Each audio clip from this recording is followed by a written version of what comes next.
Welcome back to the Anti-Settle podcast. This is the space for ambitious women who know they were made for more than simply checking boxes, meeting everyone else's expectations, and building a life that looks good on the outside, but leaves them feeling exhausted, disconnected, or unfulfilled on the inside. If you've reached the point where you can no longer ignore the pull to prioritize your health, your happiness, your dreams, and yourself, you belong here. Around here, we believe that choosing yourself isn't selfish. It's the catalyst that changes everything. I'm your host, Cassie Rivard, and in each week, I'll take you behind the scenes of my own journey, the lessons I'm learning in real time, and the powerful shifts I've witnessed inside my coaching practice. I'll share the mindset tools, belief work, nervous system insights, client stories, and honest conversations that help women stop settling and start building lives they genuinely love. More than anything, my hope is that this becomes more than a podcast. I hope it becomes a community of women who inspire one another, challenge one another, hold one another accountable, and remind each other what's possible when you have a clear vision, the right support, practical tools, and the courage to trust yourself. So whether you're walking the dog, driving to work, folding laundry, or finally taking a few minutes for yourself, I'm so glad you're here. Here's to never settling. Or welcome back to the Anti-Settle podcast. My name is Cassie, if you don't know, and in today's episode, I'm going to start off by a little bit of personal details of things, and then I'll get into today's topic, which today's topic is going to be about why does change feel so damn hard? So let's get into it. So as you might be able to tell, I do have a bit of a cold today and in August, which is just annoying. I feel like it should be illegal. Who gets sick in the summer? Oh yeah, me. So I was immune compromised because of pregnancy and I was a little snotty 14-month-old. So I really considered if I was going to record this podcast because energy is feeling a bit low. I'm sniffling every 5 seconds. And yesterday I made a reel and then I sniffled through that and I tried to edit it out and it was just way too much sniffling and a hot mess. So I'm like, do I even record this? But I had something I wanted to talk about today. So I said, you know what, let's do it. And I'll just apologize now for any sniffling and wiping of my nose and all the things. I, of course, will try to pause and edit out those kinds of things. But again, I don't really want to spend a lot of time editing this. I really want this to be transparent, raw, and real. So we'll see what I can edit and what doesn't, and I apologize if that bothers you. And yeah, August is kind of a wild month. So I think a couple weeks ago, last week I had taken like a 2-week break from recording because I was sick and our whole house had some sort of GI bug.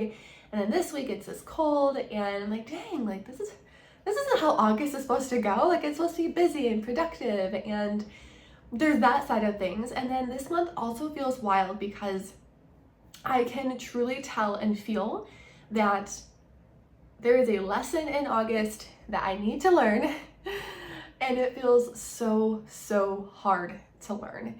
And I could chalk it up easily to patience, but what my coach is really offering me and challenging me to expand into is the belief that of course everything works out in my favor.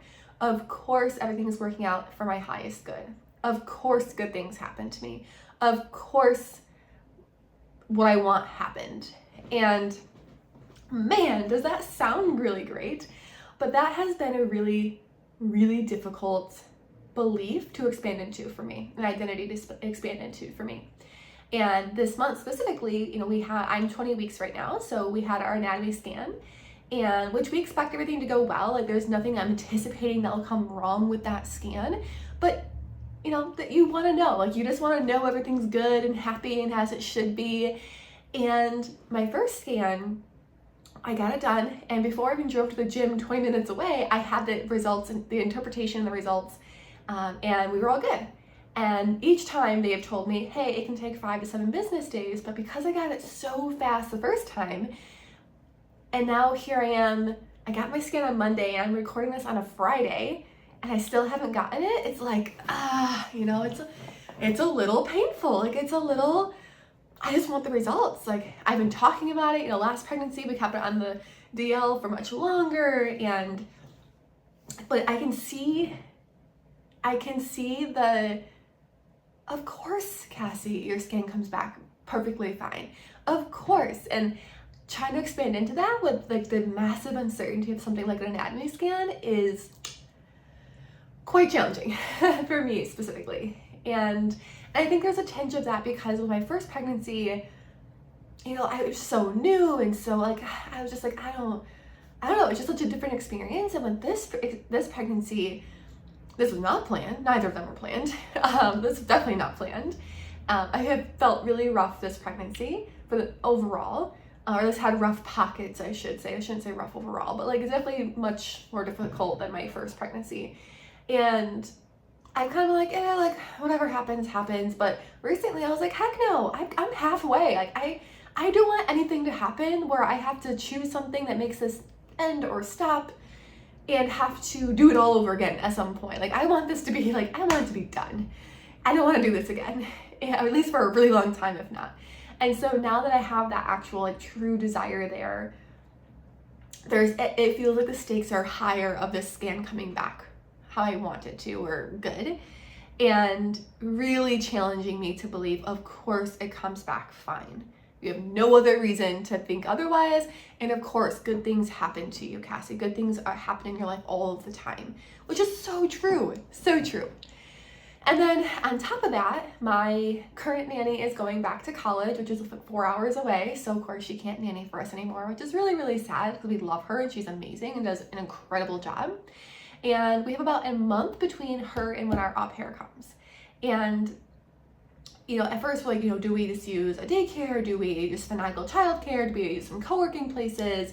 And my husband's like, well, why don't we just get a nanny for a month? And at first, like, that's way too much work of training someone and all the things just for a month. But then having a second person that we trust with our kid who's actually local, not a bad idea. And also, is it that much work? My current nanny's like, oh, I'll train her. Like, I'll make sure she's up to date and all the things. And I'm like, oh, okay, like, well, let's do that. And there's a part of me that's like, I feel that we got so lucky with this nanny. I'm like, can that happen again? Can that really be this? Can we get another one just as good as her? And I had an interview with one and she said all the right things immediately. She's like, yeah, I do this, this, and this with the kid. I'm used to multiple boys at that, like newborn or infant boys. She's like, I love going outside with them, love going to the park, love walking. I'm happy to do laundry and I'm happy to cook. I'm like, well, shit. Done. Like, conversation done. I did have more of a conversation, but she'll be coming to the house this week to shadow my current nanny and see how that goes, and then we'll, if we want to hire her. But again, there's this part of me is like, can it really work out twice this well? And I can feel it, like, of course it can, Cassie. Of course you can attract good humans for your family because you are a good human. And so I feel that. And then the third part of August is a little less in here, I feel, is our au pair's visa process. Our visa appointment is August 31st. So on August 31st, hopefully, in most cases, we will find out if her visa is approved or not. And that will really determine the next several months of our life. Like, it really puts into a lot of things into motion. As soon as she's confirmed, we have a ton of work to do here at the house. I have a ton of things I want to get ready for her. And if she isn't here, then I have to, hopefully this nanny situation goes well. This nanny situation will go well, because of course it will. And, maybe it's just a conversation of extending her past the month that we initially planned. But then that the au pair conversation changes the entire vision we had for the next year of our life. And of course, we've talked about contingencies and backups and all the things, but we love this woman so far. Like, I think she'll just be such a perfect fit to our family that I really want her.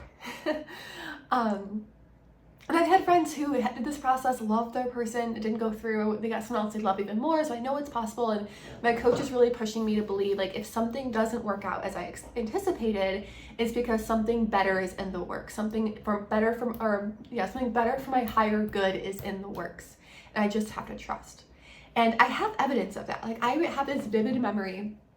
I was like, maybe a couple years out of college, still in doing like long-term care and hospital jobs I didn't love. And I remember there was this company I applied for, and it sounded perfect. It was virtual.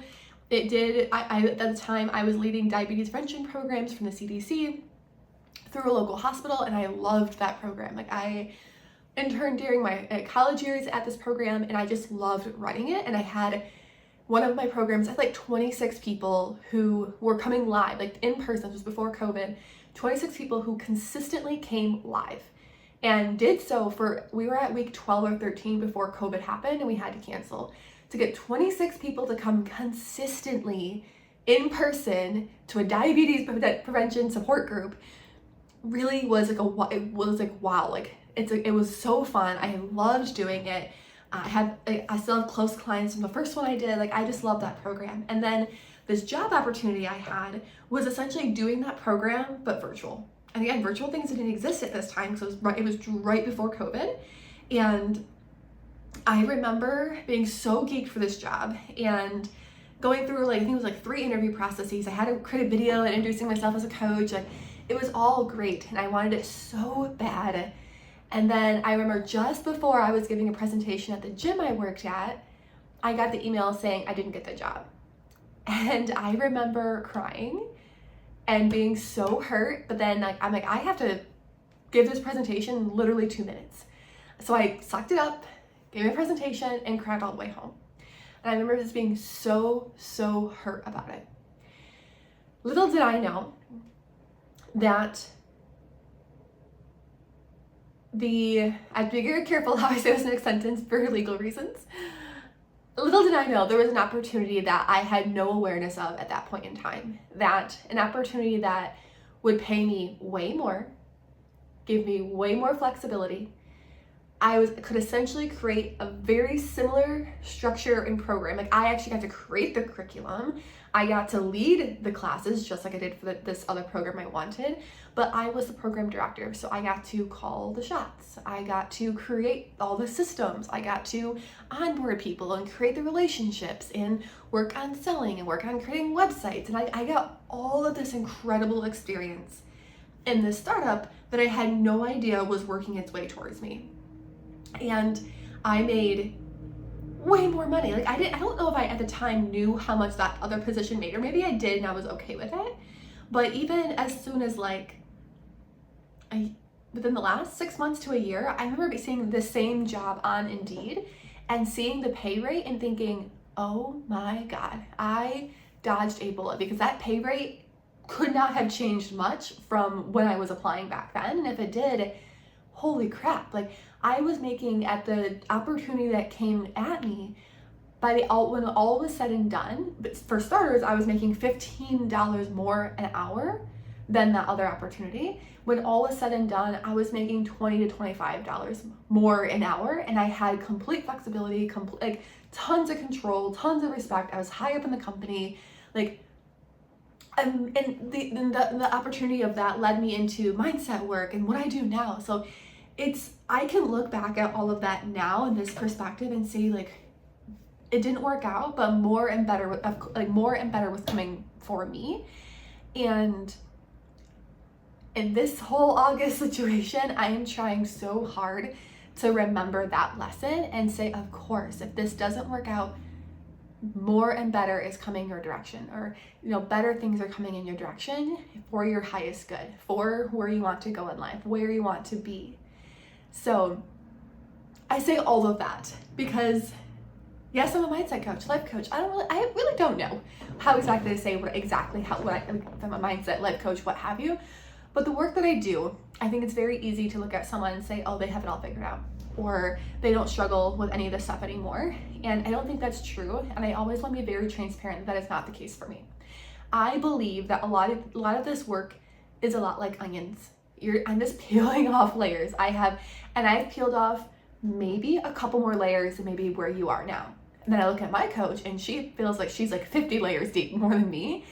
But that's why I love her, because she and stuff like this. Like, she is, man, foot to throat. Like, she is not letting up on me. Like, I reached out for an opportunity for something recently.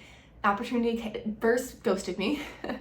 And then my coach kept saying, just follow up, just follow up. Followed up, got the I want to say sale, cool, not sell. I got the opportunity, and it could potentially be very, very lucrative and great for me. I'm really excited about it. So I sent the screenshot of the person saying, yeah, go ahead, to my coach, and I'm like mind blown emojis, and my coach is like, of course, why wouldn't she give you the opportunity? Like, why wouldn't blah blah blah? And so she's really challenging me to step into this. Of course everything works out in my favor. Of course everything works out for my highest good. Of course good things happen to me, which really rubs for me against my, what I would say, my underdog identity. Like, there's a part of me that relates hard with the underdogs in a movie or show, and part of me has believed that in order to get respect and connect and relatability, that I have to be an underdog and therefore struggle. And that's a horrible mindset. That is a horrible, horrible way to go about life, especially if you want abundance and joy and peace and happiness and connection. Like, you can do that, but why would you do it the hardest way if you don't have to? So challenging those two beliefs for me has been the work of August, and I feel it is hot off the press and we're so in it right now. And I just felt the need to share that this morning, and I hope it's helpful. I'm happy to expand on anything. I'm also curious if anything resonates from you from that conversation, or what your thoughts are on it. Okay, now back into what I actually wanted to talk about today. I did not think that power would take 15 minutes, but here we are, I chat. So I often talk with clients, both when I was a dietitian world and also now. And one of the resounding conversations we keep having is, why is change so difficult? Why does change feel so hard? And there are a lot of ways I could take this conversation, and I might record this and think, wow, I should have taken it this other way. But my energy today is, I'm going to take it in this way, and we'll see where it goes. So to help understand why change is so hard, I feel like we have to first understand the job of our brain. And our brain's number one job is to keep us safe. Number one job is to keep us safe. So it will do that at all costs. And I think it's really important to understand the context of our brains. We think of our brains as this are we in the 20th century, 21st century? I don't really know. A modern day, we think we have this really modern day brain.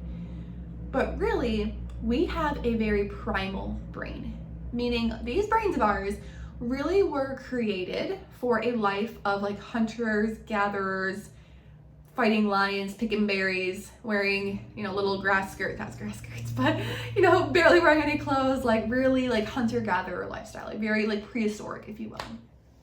And if you imagine being in that very primal headspace, very primal life, there's a few things that really matter. And number one is being able to identify threats very quickly and respond very quickly, because you actually have something like a lion chasing you, right?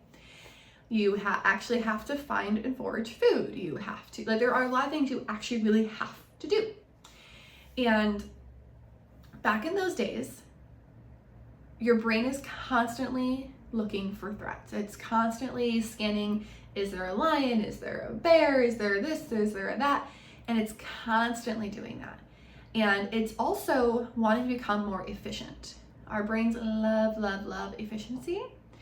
And it sees efficiency and really more so familiarity as safety. So if you're looking around okay, I've been here before, there's not usually lions here, there's not usually bears here, I'm still scanning, but it's familiar and therefore it's a bit safer. Or the same path, we've done the same path every year for 50 years or 30 years. Then again, there's some, in that familiarity, the brain sees that as safety. And however, it's still scanning for threats constantly as its job. It's there to scan for threats. And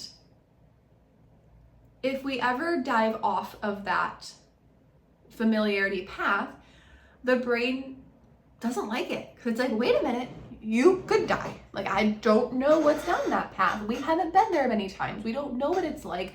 I can't predict it. It's not familiar. And therefore, you could die. And it's that dramatic. Of course, that's not the conversation we're having in our heads now, but that is what our brain is, that's where it's jumping to. You just don't know it. You're just not consciously aware of that. And so this is also very interesting when you think about change, even when it's for something that's healthy or not. If you're trying to say, this is also really key to understand, even if you're trying to stop doing something that's unhealthy to a healthy habit. Because like something like smoking cigarettes, people are like, gosh, like I want to stop smoking. Like, why is my brain not on board on this? It's terrible for me. That familiarity piece will always come up in that conversation. And I'll get into that a bit more. But I want to make sure I drive home this familiarity piece before I jump. So I want you to imagine prehistoric time or now. You are going on a path, and to the left, you have this path that is beautiful. It's paved, so let's say it's 21st century. This path is paved. It has beautiful flowers. There's beautiful sunshine. There's like little books that you can read as you go along the path. There's birds that are singing. There's fencing maybe so nothing can get through. There's water fountains, benches. Like, it just looks like the most warming and delightful path. And there's signs and maps along the way. Like, you know exactly where you're going. Like, you don't have to think about it. You're just there to enjoy and stroll. And on the right side, there is a bunch of pricker bushes. It's cloudy and raining. And you can see where maybe some footsteps have gone through, maybe. But you're also like, are those footsteps or were those bears? And your intuition is telling you go down the right hand side. And you're like, but the left looks beautiful and nice and welcoming. The right looks terrifying and painful, and it's not clear where there's not even a path there. Like, it's like, what would I do with that? There's no signage, there's no maps, there's no footprints to really follow that look like they're actually a human. Like, this looks terrifying and painful. And I'm in shorts. Like, I'm not trying to go through picker brushes. But this is essentially when you're looking at change and you're like, okay, I want to stop smoking, stop binge eating, stop spending my money. I want to stop drinking wine every night. Whatever, I want to raise my fees. I want to ask for the promotion. Like, you want to do anything. You want to say no more often, set boundaries, and whatever it is. Even if it's, again, something like cigarettes, your brain's like, but binging, drinking, spending, saying yes, not having boundaries, like, that is the left path. That one looks real nice. Like, it's familiar. I know what's going to happen I know what's going to happen every step of the way. I know what happens when I get to the end of that. Like, that is clear. It's familiar, it's predictable, and it is safe. Like, I know when you pick up that cigarette and you have your first puff, you're going to have an instant feeling of relief. You're going to feel so much better. It's going to feel so familiar. And by the end of that cigarette, you're going to feel so much more relaxed. You're not going to bite people's heads off. When you have that bite of that, when you have all of that, like that whole meal that you are telling yourself you don't want right now, you're going to feel so much better. You're going to feel joyful and happy as you do it. When you spend that money, you're going to feel so good that you got that new purse. When you say yes, you'll feel like such a good person and feel kind and grateful, and like, that's all we want for you. And it's familiar, it's safe, and the brain's like, we like it. We know exactly what happens when you go down that path. But the change to not do those things, to set the boundaries, to say no, to not have the cigarette, to not drink wine at night, to not binge, to not spend the money, whatever it is, that is the pricker bush path on the right hand side. Your brain's like, there could be a lion in there. 100%, there's a lion. 100% there could be a lion in there, or a bear, or a cliff, or who knows. Like, you can't predict that. Like, that's not safe, and it looks painful. And we don't like painful. We want the path of least resistance. So the brain is fighting you, urging you to go down this other path. but your intuition, your goals, is on the other side of the right side, that pricker bush. And so that first time, it's hard as hell and it is painful and you're drudging your way through and getting pricked and you're hurting and you're like, God, when is this over? I hate this. And then you get to the other side and you're like, whew, that fucking sucked, but I'm so proud of myself. I did it. I didn't binge tonight. I didn't smoke. I didn't say yes. I set the boundary. I did it. Like, I am so like, there's a part like, I did it. Yes. And brain's like, all right, we survived that one. Whew. And then the next opportunity comes. The side's still looking beautiful, charming, amazing, unpredictable, and familiar. And this path now has a little bit of footsteps. Like, you can see where your steps were, but it still looks really rough. And you're like, it did really hurt last time and it was really hard. And today my energy's lower. Today I'm on my period. Today I got some bad news. Today I'm exhausted. Today I stayed up too late last night to watch Netflix. I don't have as much energy, and that side's looking way better. And it's easier to go this way when all that energy, all that motivation is gone, and the brain's like, this one's looking real good, just go this way. And you feel like you're constantly at this tug and this pull. And what's really beautiful about this work specifically that I like to imagine is the work that like I do with clients, or inner work, or anything that helps kind of shift beliefs and shift self-talk and shift any of that internal dialogue and conversation is, yes, we are staring at a pricker bush again, but this time we're coming prepared for that damn pricker bush. We got our hiking boots on. We have long, thick ass pants on.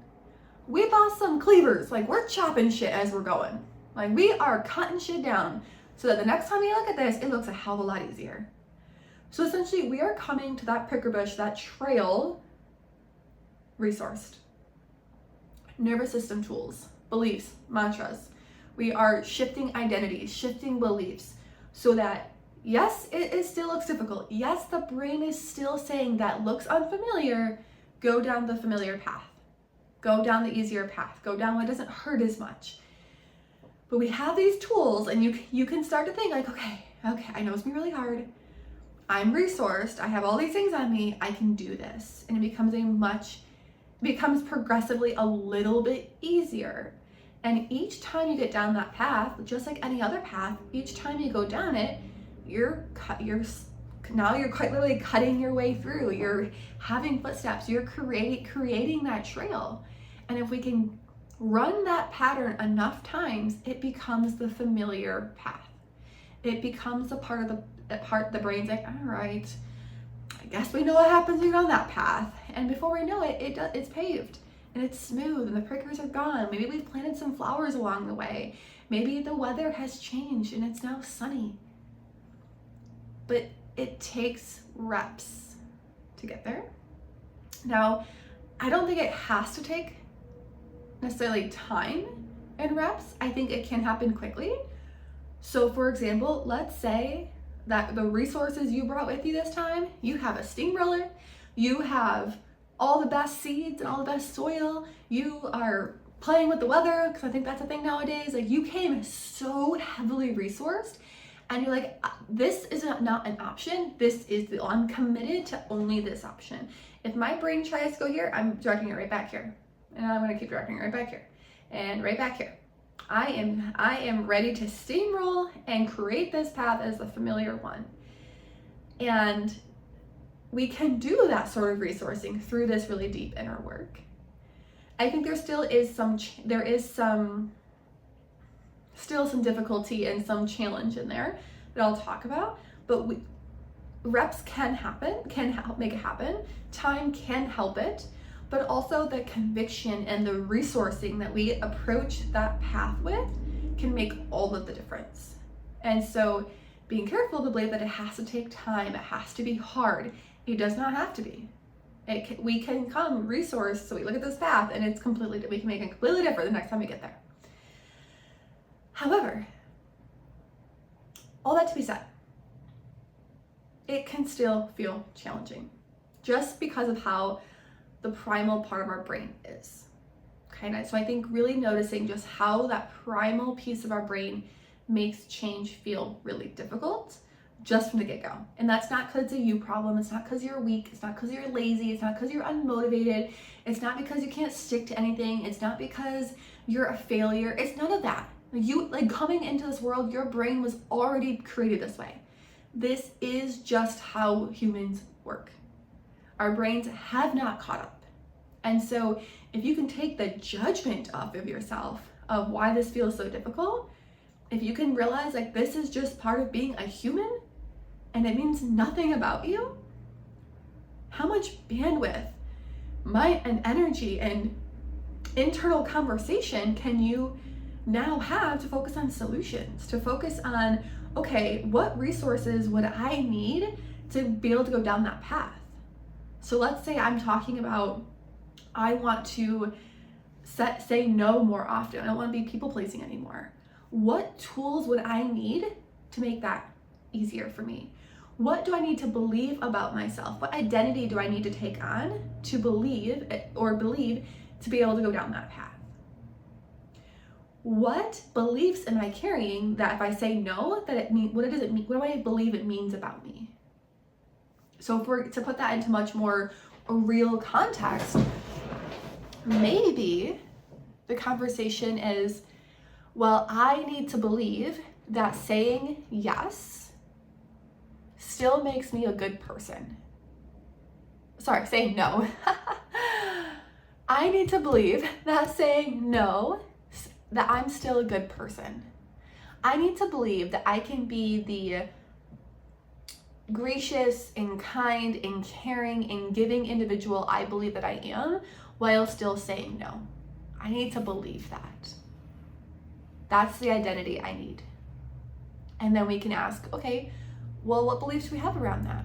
Well, my mom always said, if you don't break your back for somebody, you're not a nice person. Cool. We can dig into that. We can start really questioning that story. Maybe it's, I want to be seen as a giving person. I want to be seen as a kind person. Cool. Is there anyone you have ever respected even though they said no? Is there someone you've respected more because they said no? I know there's people in my life where I'm like, whew, damn, like they really said no and there's a lot of pressure, like, kudos to you.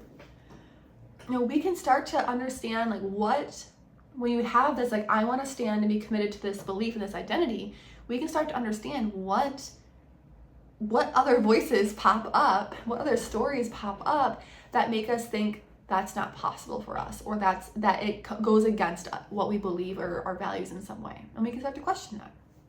And we can also say, okay, what tools do you need in the moment? So for example, if you're going down that prickly path again, you're bringing cleavers, you're in thick long pants, you're probably wearing thick long socks, you're in hiking boots.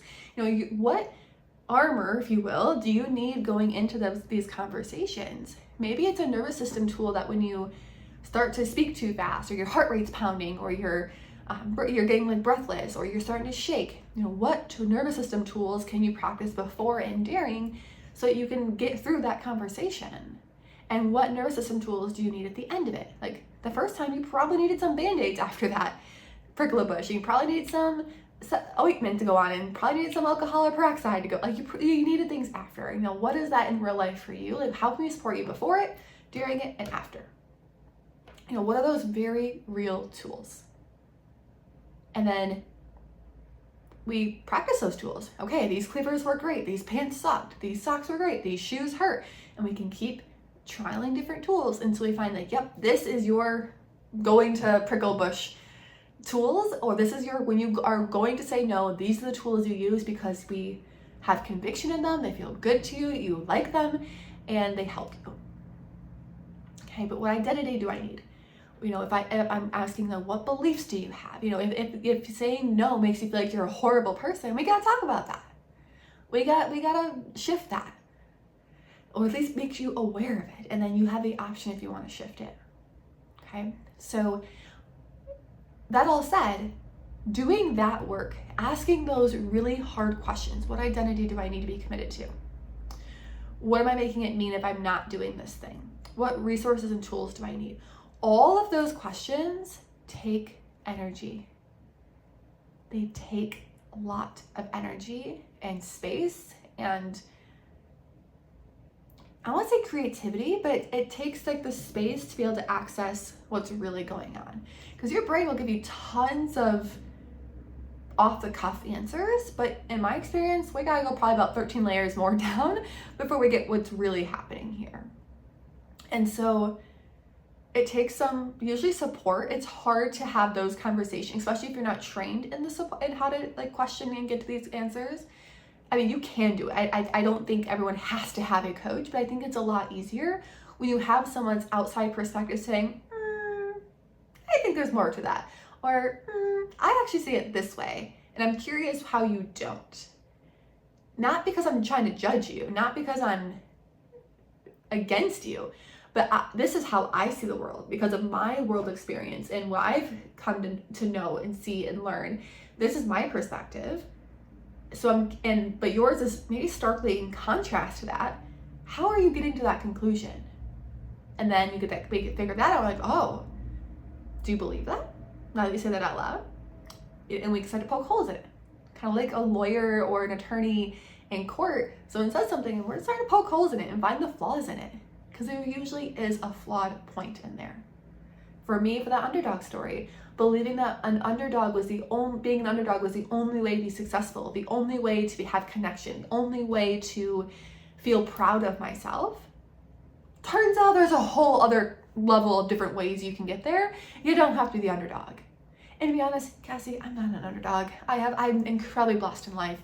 And poking holes at that belief eventually until it's like, oh yeah, okay, like I can see the flaws, or just where that belief was created by a 14-year-old or a 7-year-old, and I'm no longer that, and I have perspective and I have knowledge and wisdom I didn't have at that time, and now I can make a new belief or a new understanding.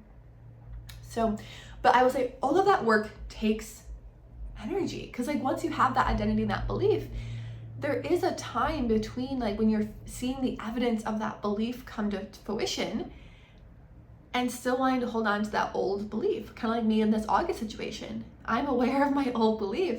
I'm aware of the identity I'm expanding into, but it takes a lot of work, mental energy to keep redirecting back to, of course it works out in my favor.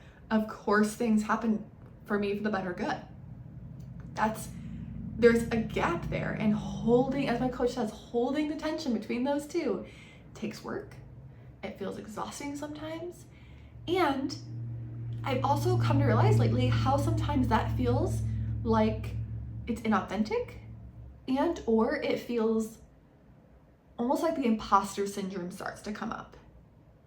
And for me, being authentic feels being honest and transparent and not faking something is a very high value of mine.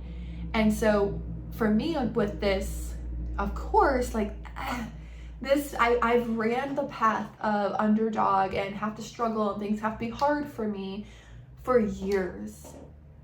So to jump into this new thing feels like the evidence doesn't initially feel like it's there, but I have to go back to stories like that job. I'm like, no, the evidence is there. You've just deleted them to fill your underdog story. You've just kept the conversation over here when really there's all this evidence. But initially it feels very inauthentic. It feels like an imposter syndrome.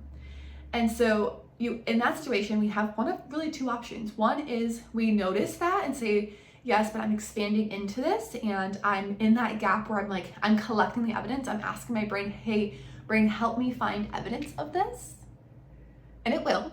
Trust me, it will. Because again, as soon as I'm like, okay, help me find evidence of this. Oh, out comes a story about this job I totally forgot about and didn't see like this. The brain will help you. And then there's also other ways we can, if that identity feels just so far out there, we can say, hey, I'm expanding into someone who believes, of course, everything works out in my behalf. I'm starting to learn that everything works out for my highest good. I'm working on, I'm expanding into, I'm learning. All these extra words, your brain's like, well, I I guess you are learning. I guess you are expanding. I guess you are trying. Like, trying's not great. I wouldn't recommend trying. But there's a lot of those ing words your brain can get behind and say, yeah, okay, I can actually see you're doing that. I can't fight that. Like, that doesn't feel impostery, because that's true. That part is true. And then we can expand into it a little bit easier and a little bit faster. And again, that gap can, and if transparency and authenticity and vulnerability and trust and honesty and integrity, all of that feels really high value to you, that gap can feel really difficult to navigate, especially by yourself. So again, I'm always a fan of coaching, because again, my coach is sitting here supporting and also keeping her foot on the gas. Like, no, Cassie, like we agreed on this. Like, you understand this. This is where we're going. But she's also there to support. But it's really helpful to have that support, especially in that gap. Okay, so it's exhausting. It's exhausting to redirect those thoughts. It's that gap can sometimes feel like you're an imposter or inauthentic or not being in integrity, or all these different things feels performative, when really it's just you're finding the evidence still, or creating the evidence still, that you are this identity. And it's almost kind of like you are, if you're gardening and you're gardening all these things, you're planting all these seeds and you're watering them, and you're like, yeah, I gardened today, and everyone looks around and is like, I don't see any fruit. I don't see any flowers. Like, did you? It takes some weeks, some months. I'm not a gardener. I won't say how long it takes, but it takes some weeks to months to see the fruit, to see the flowers. So there's a part of you in there that has to hold tension. Like, nope, I did the things. I'm religiously planting the seeds. I'm watering them. We've had really good weather. I'm trusting that what's coming through will come through, what needs to come through. It's the same thing in my Of Course story. Same thing in anytime we're choosing that other path. That's the sort of belief and conviction we have to have, especially when that gap, we're in the middle of that gap. Okay. So all that to say, it can feel so exhausting. That gap can feel really painful. It's hard when you're quite literally working against physiology in those moments, especially if you're in a season where things are already hard. Like, I think about me, my life right now is I'm, adjusting to new mom life with a 14-month-old. I'm pregnant. I feel utterly exhausted right now. I'm definitely getting some testing done to see, something's very, very, very depleted right now. Like, that, I don't feel like this is a normal experience, and maybe it is, and everyone just walks around depleted, or, I won't project anything on anybody else, but I know coming out of a pregnancy, going straight into a year of breastfeeding, and then on top of breastfeeding, getting pregnant, I know this body needs somethings. So I'm doing some further testing right now and supplementing and things like that to help support that. But at the end of the day, I still have to be very honest, like, it is exhausting. Like, this season of life is exhausting. And everyone has their things, multiple kids being in school, working multiple jobs, everyone has their shit, taking care of elderly parents, taking care of friends, whatever. I feel like everyone has their own very valid circumstances that can make any season of life feel much harder and much heavier and much more depleting. And doing change on top of that feeling is extraordinarily hard, especially the first part of change, especially before you have momentum and you've made your first path down that prickly area, and you haven't created that like, okay, all the prickers are gone, like they're all into the ground, or I've chopped them all away. Especially before that point, it feels so much more difficult. That's why momentum is also so helpful with change. This is why people love all or nothing challenges, a 30-day challenge, 21-day challenge, because they're getting momentum. They're creating the path every single day for 21 days, which is great, but there can be a downside to those challenges if you're not resourced to continue them after the 21 days or the 30 days, what have you. So I'm hoping what I have demonstrated here is that this is why change can feel so hard. It's so complex. And as I say that, my brain's like, but it also can be easy. So I'm giving an example, because I think change can be hard, but it also can be easy.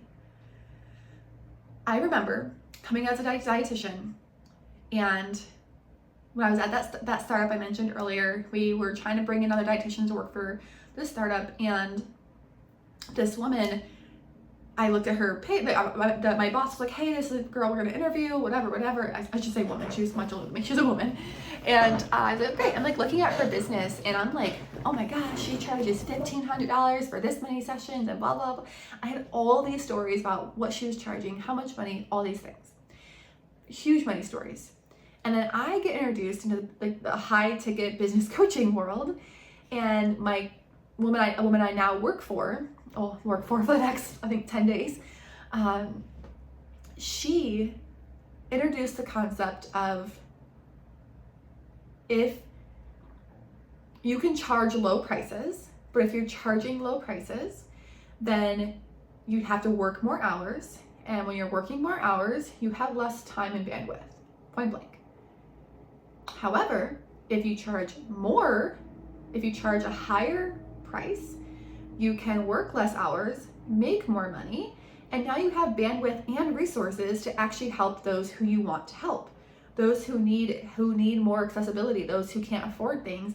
You then now have bandwidth and resources to be able to help those who are not as privileged to be able to maybe purchase a higher ticket or a higher priced offer. And for me, that blew my mind, because she's like, the people who are like big philanthropists, like let's say Oprah, she's not doing that broke. She's doing that because she has tons of money to help her do it, and bandwidth and time and a team. And so it shifted in one conversation, in one presentation, it shifted my whole brain around money. And I've carried that same thought into, okay, if I do this, if I can hire out to clean my house, if I can hire out to help with cooking, if I can hire out with childcare, etc., it frees my time and bandwidth up to be able to do X, Y, and Z. And all of that still can help me serve people who maybe can't afford it. But at the end of the day, if I'm trying to do all of that by working a ton of hours and charging a really low price, I'm gonna be exhausted, resentful, and I'm not gonna want to help people. I'm not gonna want to help. I'm not gonna have the bandwidth of energy to, and I'm gonna be really resentful and really angry. And so that change took one conversation for that to shift in my brain. It didn't feel hard. I mean, yes, some of the extra steps later, there's some beliefs to get through later on, but it can feel that instant. It can feel that easy if you allow it to. And sometimes if it have that conviction, it really just clicks, it can. So I started this off because change is hard. For most behaviors, most things that are habitual, they feel harder. And I don't want to put it in your head like it was in my head that it has to take long and that has to be hard, because it doesn't. And I will also say, in all the habit books out there, there's one thing I think is helpful, and it's like the more you like something, the easier you make something for yourself, the more you're likely to do it. So for example, if you made it so like you go to that pricker bush, you're not going to feel any of it, you're more likely to do it. If you view this as like some fun adventure, you might actually like it more. You know, there's ways that you can shift it. If we can find ways to make this change that you like or that feels easy, it's more likely to take wind faster. And then we can get into the beliefs and all of that. So this last part is a little bit of a digression, because I want to challenge you to believe that change can happen quickly and feel easy. And I also want to acknowledge that more often than not, it doesn't feel that way, and give some context, which hopefully will help you give yourself grace when you're like, gosh, this feels so hard to change. And know that at the end of the day, if it's feeling that hard, maybe direct your attention to the identity that you need to take this change on. And then when you think about that identity, what beliefs, who's sassing back in that head of yours? Like mine's always like, what? Not doing that. You know, what does that other voice sound like? Voices sound like? Mine's there's several in there that are chatting. It's not usually just one. And what are they saying? What are they making this mean? You know, what beliefs do they have? And then what resources do you need to be able to make that change?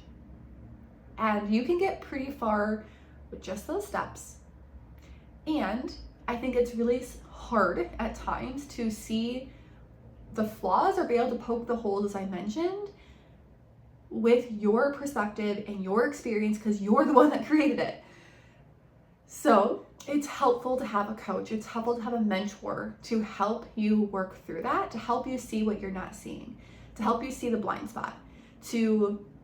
Again, I always think about this when if you're trying to move a dresser into a room and you're like, gosh, like I'm pushing, but like something is stopping it, and you can't, like, you're like, what is stopping this? But you can't see like the little peg at the bottom is stuck on the corner of the door, like the frame. Like you can't see that unless you're on the other side. And so a coach is on the other side saying, hey, like this is what's getting stuck here. Like let's be mindful. Let's talk about it. Let's either adjust or shift, or let's talk about it. And I think that's really the value of coaching, to really help you be able to poke those holes, to be able to support you through this, to be able to support you through that gap that I mentioned. Because in my opinion, oh man, is that gap can feel to me one of the most challenging parts of it. So I encourage you, if this is resonating with you and you're even interested in what that might look like, DM me. I would love to have a conversation about this with you. If not, I'd love for you to ask yourself the questions and the things I already mentioned and just see where it gets you. And if anything, if this does anything else, can you give yourself grace? And you're like, gosh, this feels so hard. You're beating yourself up because you went down the left path again. If you can say like, oh yeah, that's my very primal brain. That's the familiarity. That's the safety in me. It's this primal part of me. That doesn't mean I'm a failure. It doesn't mean I'm a bad person. It doesn't mean I'm not motivated enough. It doesn't mean I'm late. It means nothing about me. It just means I'm fucking human. And if you can just allow that to be, how much more energy, how much more could you accomplish if you weren't then now spending time beating yourself up? So I will end there. And as always, cheers to never settling.